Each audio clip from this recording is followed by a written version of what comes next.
I never thought I'd return to this life. Running a leather tanning business in Atlanta had given me a false sense of stability. It was a clean break from my past, a past drenched in blood, whispers, and the silent hum of death. But the ghosts never truly leave. When Sarah died, I tried to be a father. My daughter, Aaliyah, was only 8 at the time. I was lost, drowning in grief. But my mother, Judith, stepped in. She raised Aaliyah when I couldn't. Now, at 18, she was ready to leave for college, and I thought I had built a safe world for her. Then came Vanessa.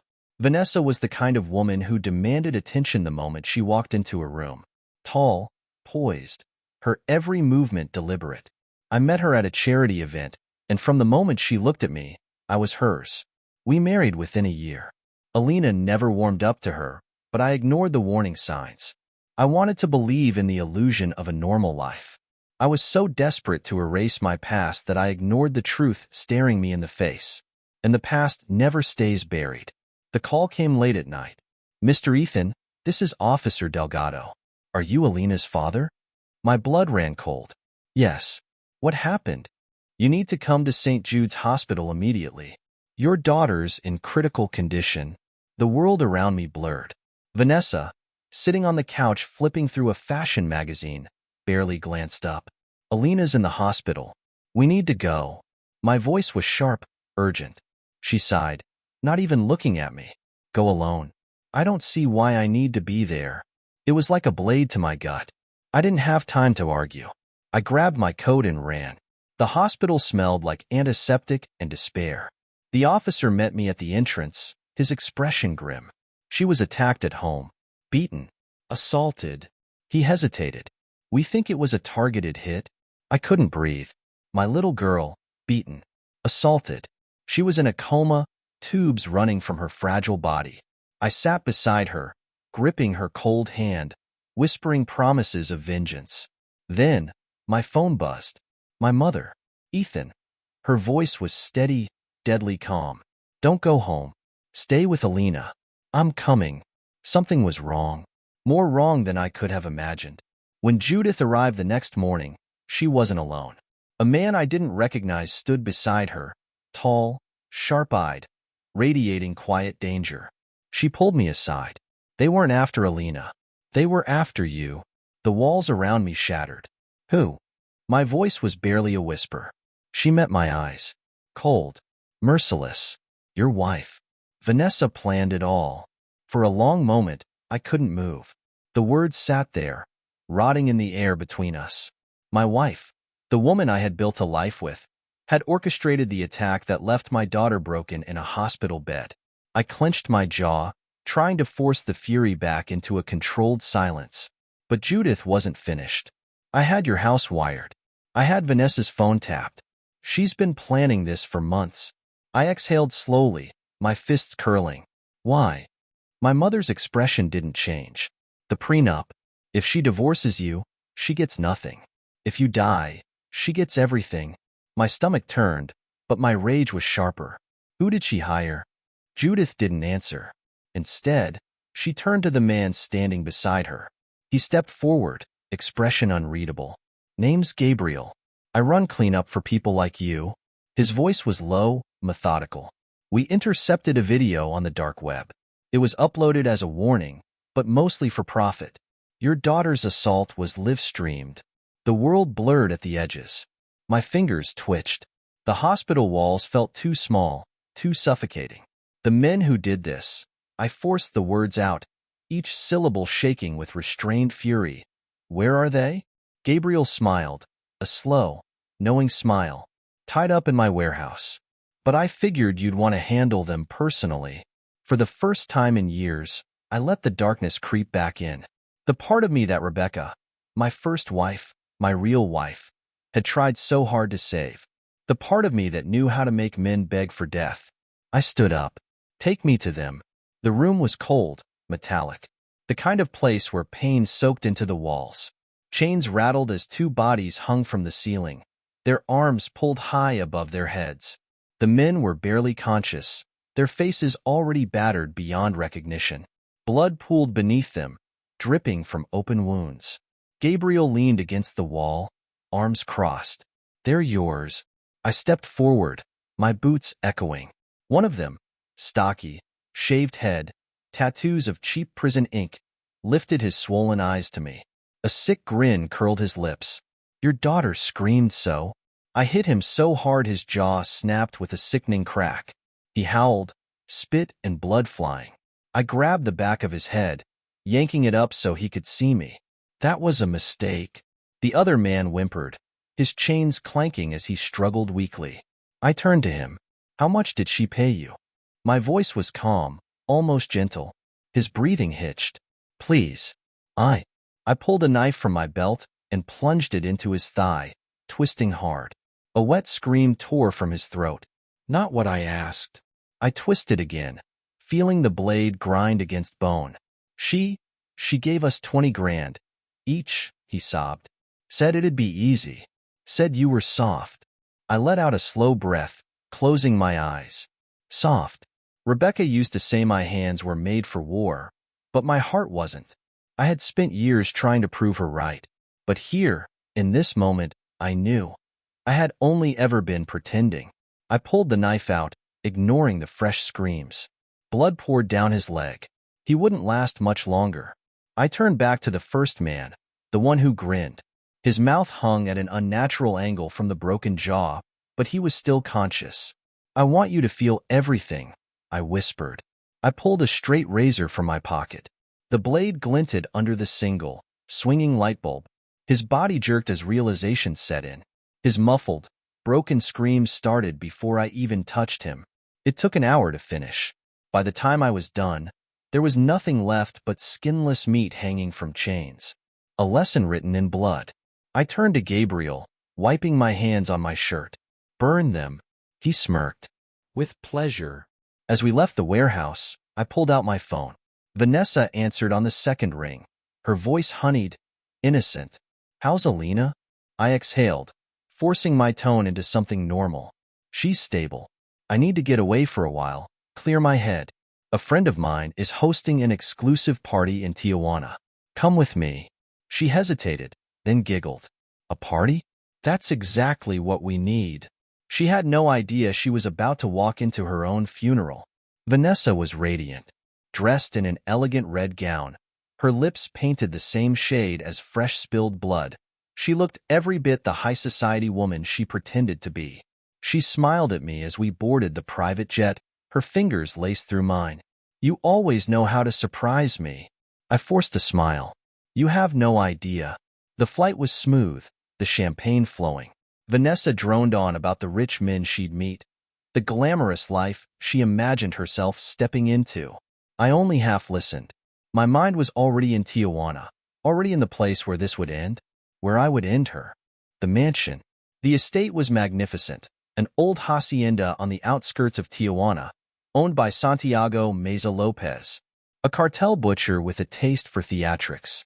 Vanessa gasped in awe as we arrived, the grand golden lights illuminating the sprawling property. This is incredible. I guided her forward, my hand resting gently on her lower back.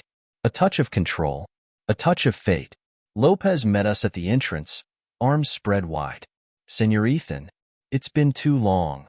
I shook his hand firmly, then stepped aside. This is Vanessa, my wife. Lopez's eyes glinted as he took her hand, kissing it lightly. A pleasure. I trust you'll find tonight unforgettable, she giggled, completely unaware of the hell waiting beneath the surface.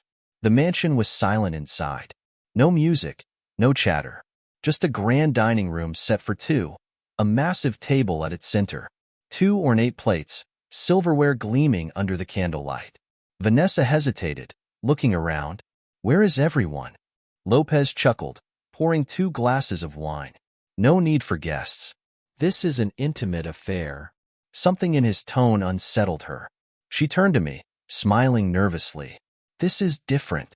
I returned the smile. Special occasions call for something unique. She sat slowly, eyes flickering between Lopez and me. Lopez clapped his hands. Bring in the first course. 2 of his men stepped forward, carrying large silver domes. They placed them in front of us. Vanessa's breath hitched. What's on the menu? Lopez smirked. something fresh. With a flourish, the lids were lifted. Vanessa screamed. Two severed heads stared back at her. The first belonged to Gabe, his swollen, mangled face frozen in agony. The second, Butch, his lips still twisted in the smirk he had worn before I peeled his flesh away. Vanessa shoved away from the table, knocking over her chair. She was trembling, her breath shallow, her pupils blown wide with horror. Elijah, what is this? Her voice cracked, her body paralyzed between terror and disbelief. I leaned forward, resting my elbows on the table, fingers laced together. My voice was calm, too calm. If you wanted money, I would have given you money. I tilted my head slightly. If you wanted freedom, I would have given you that too. Her eyes darted frantically between the heads and my face. But you wanted my life, Vanessa. My voice dropped lower. And you nearly took my daughters. She shook her head violently, tears streaking her perfect makeup. No, I didn't. I raised a hand. The room fell silent. Lopez's men grabbed her. She screamed, thrashed, but their grip was iron. They slammed her back onto the chair, locking her arms against the table. I stood up slowly, walking around to stand behind her. I leaned down, my lips brushing against her ear. You should have run when you had the chance. I grabbed a fistful of her hair, jerking her head back as she sobbed, struggling against the vice grip of Lopez's men. Lopez chuckled, swirling his wine. Senor Elijah, shall we begin? I nodded. Let's give her a proper send-off. Lopez gestured, and another set of men stepped forward. This time, carrying a large vat of clear liquid. Vanessa's breathing hitched. What is that? Lopez dipped a finger in, rubbing it between his thumb and forefinger. Odorless. A little thicker than water. He smiled. Gasoline. She went wild, thrashing, sobbing, pleading. But the men held her still as they poured it over her. The liquid soaked into her dress, clinging to her skin like a death shroud. She choked on her own panic, her body trembling violently. I crouched in front of her, studying her, watching her squirm. Elijah, please. Her voice was barely a whisper, her breath coming in shallow, desperate gasps. I reached into my pocket and pulled out a matchbox. Lopez grinned. Ah, Senor Elijah, I like your style. Vanessa's body seized in raw terror, her eyes locked on the match in my hand. She sobbed, trembled, begged. Elijah, I love you. Please, please. I struck the match. The tiny flame flickered, dancing at the tip of my fingers. Vanessa let out a strangled, animalistic wail. No, please. I'll do anything. I tilted my head slightly. You already did. And then I let the match fall. The moment it touched her dress, flames erupted. The fire spread instantly, devouring her like a starving beast.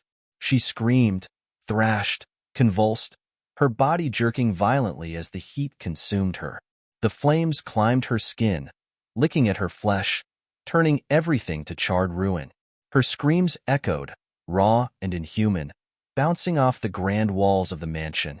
Lopez sipped his wine. Beautiful. I didn't move. I just watched. Watched the flames erase her from existence. Watched as her shrieks turned into gargled, gasping croaks. Watched as her body collapsed into a heap of blackened, smoking ruin. Silence settled. The only sound left was the crackle of burning flesh. Lopez exhaled, tossing his napkin onto the table. Well, I must say, this has been a most enjoyable evening. I didn't respond. I pulled out my phone. A single text message. Aaliyah is awake. A slow, deep breath. I snapped a picture of the still-burning remains and sent it to Judith. A moment later, a reply. I smirked, tucking my phone away. Lopez chuckled. A celebratory drink? I shook my head, finally turning away from the smoldering corpse that had once been my wife. No, I said quietly. I have a daughter to go home to. The smell of burning flesh clung to my clothes as I left the mansion. The screams still echoed in my ears, but I felt nothing. No remorse. No regret. Only the cold satisfaction of justice served. Lopez walked beside me, his hands tucked casually in his pockets. You could have just shot her, you know. I lit a cigarette. Too quick. He laughed. I like the way you think, hermano. As I took a long drag, my phone buzzed again. She's conscious but weak. She's asking for you. I exhaled slowly. It was over. Vanessa was gone. Alina was alive. But something still felt unfinished. Like a loose thread waiting to be pulled. Lopez must have noticed my expression because he stopped walking. This doesn't feel done to you, does it?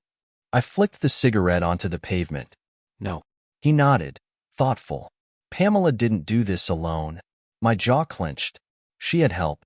Someone with connections, resources, and the balls to come after me. You want a name? Lopez asked. I nodded once. He smirked. Ralph, Texas boy, runs an outfit specializing in discreet eliminations. Vanessa paid him to handle you, but he botched the job. That means two things. I waited. 1. He's pissed. Lopez grinned. And 2. He's still coming for you. Good. I cracked my knuckles. Where is he? Lopez pulled a phone from his pocket, scrolling through his messages. Got a location for you. A private airstrip just outside Houston. He's bringing in reinforcements. He looked up at me. Your call, hermano. Walk away?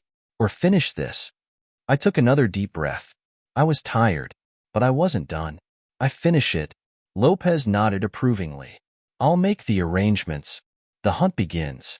The private jet touched down on a desolate stretch of tarmac in Texas. No security. No cameras. Just the perfect place for a bloodbath. I stepped off the plane, the cold steel of my Jericho 941 pressing against my back. My black tactical gear fit snugly, every knife and bullet exactly where I needed them. Lopez had sent 2 of his men with me, Diego and Salazar. Ex-military. Efficient. Killers. We hit them hard, fast, I muttered. No survivors. Salazar smirked. Good. I hate leaving loose ends. We moved like shadows, slipping through the darkness. The airstrip was quiet, the only sound the distant hum of a plane engine warming up. They were getting ready to leave. I wouldn't let them. Through my scope, I counted 7 men. Ralph stood near the jet, barking orders. Tall, rugged, an ex-operator turned mercenary. He thought he was untouchable. I squeezed the trigger. Crack. The sniper round tore through his knee, splintering bone and dropping him instantly. He screamed. Go. I barked. Salazar and Diego descended like wolves. Gunfire erupted. One of Ralph's men barely had time to react before a bullet caved in his skull. Another staggered back, clutching his throat as blood sprayed in hot bursts. I advanced, my boots crunching over shattered glass. One of the bastards tried to run. I put a bullet in his spine. They fell one by one, until only Ralph remained. No mercy. He was writhing on the pavement, clutching his ruined leg, his breath coming in short, panicked gasps. Blood soaked through his jeans, pooling beneath him. I crouched beside him, tilting my head. You were coming for me. His jaw clenched. You don't get it. I drove my knife into his other knee, twisting hard. His scream was inhuman. I don't need to get it, I said coldly. I just need to make sure you never crawl out of this hole. He coughed, spitting blood. If you kill me, someone else will come. I pulled the blade out slowly, savoring the way his body trembled. Then I'll kill them too. His breath hitched. He saw it now, the truth written in my eyes. I wasn't a target. I was a nightmare that didn't stop coming. I stood up, wiping the blood from my hands. Diego. Diego stepped forward, cracking his knuckles. No bullets, I said. I want him to feel it. Ralph's eyes widened in horror. And then the real screams began. I turned away, pulling out my phone. One text message. Alina is waiting for you. I exhaled slowly. It was finally over. Texas was painted in blood when I walked away. Diego and Salazar stayed behind to clean up. No bodies. No traces. No witnesses. Ralph had screamed until his throat was raw, until his body gave up before his mind did. A fitting end. I left before the last breath rattled out of his broken form. There was nothing left to hear. The flight back was quiet. No turbulence. No thoughts. Just the steady hum of the engine as I stared out into the black sky. It was over. For the first time in years, I had no enemies. No threats lurking in the dark. No debts and blood left unpaid. Now, all that mattered was Aaliyah. Homecoming. The hospital smelled like disinfectant and sorrow. A place where death lingered in the corners, waiting. I hated it. Aaliyah was awake when I entered the room. Pale, weak, but breathing. Judith sat beside her, stroking her hair gently. When she saw me, she stood without a word, giving me space. I took her seat, reaching for Alina's hand. She stirred slightly, blinking up at me. For a moment, confusion clouded her eyes. Then, recognition. Dad. Her voice was hoarse, fragile. I swallowed the lump in my throat. I'm here, baby. Tears welled in her eyes. They said you. She coughed, her voice breaking. They said you might not come. I squeezed her hand gently. They were wrong. She inhaled shakily, then her fingers tightened around mine. She's gone, isn't she? Vanessa. I nodded. She'll never hurt you again. She closed her eyes, a single tear slipping down her cheek. Not sadness. Relief. I sat there, watching her breathe, listening to the steady beep of the monitors. The sound of life refusing to let go. And for the first time in a long, long time, I felt something close to peace. The last loose end. 3 weeks passed. Aaliyah was recovering. Slowly. She still woke up screaming some nights, the echoes of that night clawing at her in the dark. But she was fighting. Judith stayed with her, making sure she was never alone. And me? I had one last thing to do. I sat in my study, a glass of whiskey untouched beside me, scrolling through my phone, reading the messages. From Vanessa, from Ralph, from someone else. Someone who had been watching from the shadows. A bigger monster. A silent predator. The cartel stayed out of my way. The Mossad had already let me go once. But this was new. A message blinked on my screen. No name, no number. Just 6 words. You should have stayed retired. I exhaled slowly, a ghost of a smirk pulling at my lips. My hand drifted to the pistol resting on my desk. Retirement was never for men like me. Stay tuned for the next part. Things are just getting started. Don't forget to like, subscribe, and turn on notifications so you don't miss what happens next.